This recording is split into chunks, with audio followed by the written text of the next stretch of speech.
الله الرحمن الرحیم. صبح همه عزیزان بخیر. روش انداختن تور قرطابی سلیه یا تور سالیک این رو بهتون آموزش بدیم. اول این بند سلیه یا تور سالیک رو باید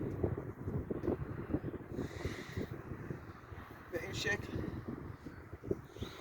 ترتیب بدیم که به دست همیشه گیر داشته باشه.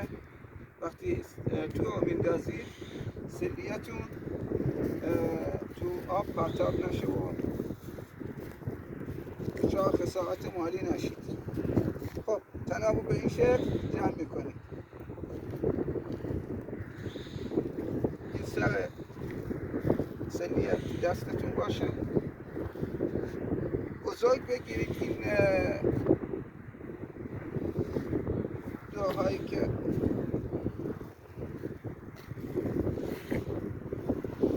سلیه به این شکل.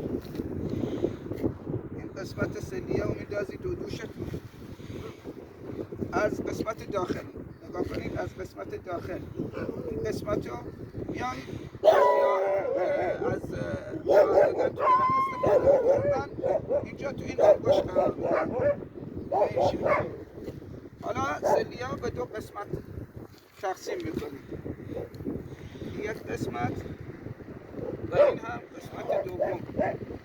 این قسمت تو این دست میگیرید به این شکل و این قسمت توی این دستتون و به این شکل سلیه رو پرتاب میکنید.